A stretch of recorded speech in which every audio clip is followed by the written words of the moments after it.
Computer mouse, हम सब इसे हर दिन इस्तेमाल करते हैं, है ना?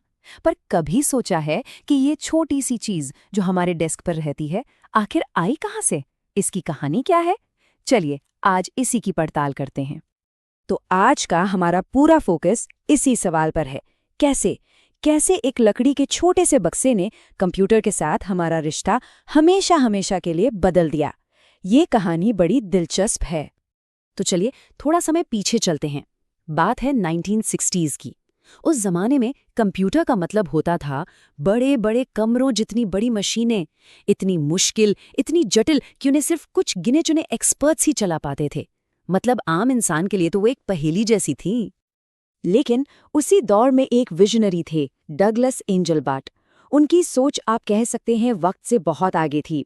उनका एक सपना था कि कंप्यूटर की असली ताकत तब दिखेगी जब हम उसे एक्सपर्ट्स के हाथों से निकालकर आम लोगों तक पहुंचा देंगे, जब कोई भी इंसान उसे आसानी से चला पाएगा। और जानते हैं, इसी एक सोच ने एक ऐसी क्रांति को जन्म दिया जिसकी शुरुआत हुई एक बहुत ही मामूली सी चीज से, एक लकड़ी के बक्से से। तो ये सफर शुरू हुआ 1961 में, सिर्फ एक आइडिया के साथ। एंगलबार्ट सोच रहे थे कि कोई ऐसा तरीका हो सकता है क्या जिससे हाथ की मूवमेंट को सीधे कंप्यूटर स्क्रीन पर देखा जा सके। बस इसी सवाल का जवाब ढूंढते ढूंढते 1964 तक पहला प्रोटोटाइप बन गया। फिर 1968 में इसे पहली बार दुनिया को दिखाया गया और 1970 में इसे पेटेंट भी करा लिया गया। और ये देखिए, ये था वो पहला माउस। कितना सिंपल है ना? लकड़ी का एक छोटा सा बॉक्स, इसके नीचे दो मेटल के पहिए थे, एक दूसरे के परपेंडिकुलर। एक पहिया दाएं बाएं की मूवमेंट मतलब एक्स एक्सिस को ट्रैक करता था और दूसरा ऊपर नीचे यानी वाई एक्सिस को। और टॉप पर बस एक बटन। अब सवाल ये है कि इसका नाम माउस कैसे पड़ा? इसके पीछे से जो तार निकलता था ना, वो एकदम चूहे की पूंछ जैसा दिखता था। तो बस मजाक मजाक में ही टीम ने इसे माउस कहना शुरू कर दिया और फिर तो देखिए, ये नाम इतिहास का हिस्सा बन गया। चलिए अब कहानी के सबसे अहम मोड़ पर आते हैं। वो ऐतिहासिक पल जब इस छोटी सी डिवाइस को दुनिया के सामने पेश किया गया। साल था 1968। ये प्रेजेंटेशन इतनी जबरदस्त, इतनी क्रांतिकारी थी कि आज भी टेक्नोलॉजी की दुनिया में इसे the mother of all demos कहा जाता है। मतलब सभी डेमोस की माँ। जरा कल्पना कीजिए उस हॉल में बैठे लोगों के बारे में। उनके लिए ये किसी जादू से कम नहीं था। उन्होंने पहली बार अपनी आंखों से देखा कि कीबोर्ड पर लंबे लंबे कमांड टाइप किए बिना भी पूरे के पूरे सिस्टम को कंट्रोल किया जा सकता है। स्क्रीन पर चीजों को सीधे हिलाया जा सकता है। ये एक नए युग की शुरुआत थी। और कमाल की बात यह है कि उस डेमो में सिर्फ माउस नहीं था।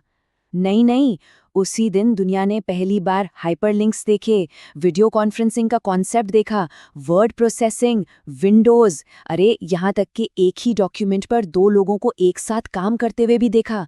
मतलब एक ही डेमो में भविष्य की पूरी झलक दिखा दी गई थी। इतनी शानदार शुरुआत, ऐसा लगता है कि इसके बाद तो माउस को हर घर में पहुंच जाना चाहिए था, है ना? पर ऐसा हुआ नहीं। इसे आम लोगों के डेस्क तक पहुंचने में बहुत लंबा वक्त लगा। सच तो ये है कि ये आविष्कार अपने समय से बहुत बहुत आगे था। इसका अगला बड़ा कदम तब आया जब जेरोक्स के रिसर्चर्स ने इसके डिजाइन में एक बड़ा सुधार किया। उन्होंने वो जो दो पहिए थे ना, उन्हें हटाकर एक छोटी सी घूमने वाली बॉल लगा दी। इससे माउस चलाना कई ज्यादा आसान और स्मूथ हो गया। पर कहानी में एक थोड़ा दुखद पहलू भी है। डगलस एंगलबार्ट, वो विजनरी जिन्होंने माउस का आविष्कार किया, वो इससे कभी ज्यादा पैसे नहीं कमा पाए। जानते हैं क्यों? क्योंकि इसके पेटेंट के अधिकार स्टैनफोर्ड यूनिवर्सिटी के पास थे और जब तक माउस घर घर पहुंचा तब तक वो पेटेंट ही एक्सपायर हो चुका था। खैर 1981 में जेरोक्स ने माउस के साथ अपना पहला कमर्शियल कंप्यूटर लॉन्च किया। नाम था जेरोक्स स्टार 8101। ये मार्केट में एक बहुत बड़ी पहल थी। लेकिन एक प्रॉब्लम थी। ये कंप्यूटर बहुत बहुत ज्यादा महंगा था। इसे बड़ी बड़ी कॉरपोरेशंस के लिए बनाया गया था, आम लोगों के लिए नहीं। नतीजा, ये कामयाब नहीं हुआ और माउस एक बार फिर आम जनता की पहुंच से दूर रह गया। और फिर कहानी में एंट्री होती है उस कंपनी की जिसने सब कुछ बदल दिया, एप्पल। ये वो पल था जब माउस को आखिरकार अपना असली चैंपियन मिला।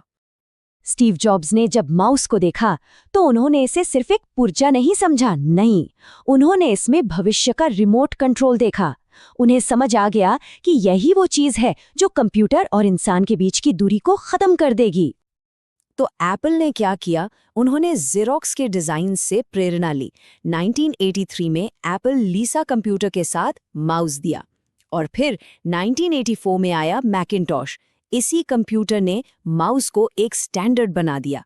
अब कंप्यूटर का मतलब ही था कीबोर्ड और माउस। तो देखिए, माउस सिर्फ एक डिवाइस से कहीं बढ़कर था।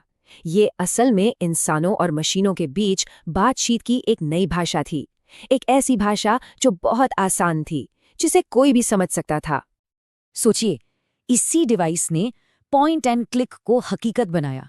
इसकी वजह से कंप्यूटर अब कोई डरावनी जटिल मशीन नहीं रहा, वो एक टूल बन गया, एक दोस्त बन गया। इसने लोगों के मन से कंप्यूटर को छूने का डर ही निकाल दिया। इसे एक और तरह से भी देख सकते हैं, ये वो पल था जब कंप्यूटर ने इंसान की भाषा सीखनी शुरू की, बजाय इसके कि इंसान कंप्यूटर की मुश्किल भाषा सीखे। तो ये थी एक छोटे से लकड़ी के बक्से से शुरू हुई क्रांति की कहानी। पर यह कहानी एक बहुत बड़ा सवाल भी खड़ा करती है कि अगला माउस क्या होगा? वो कौन सी नई चीज होगी जो टेक्नोलॉजी के साथ हमारे रिश्ते को एक बार फिर से पूरी तरह से बदल कर रख देगी?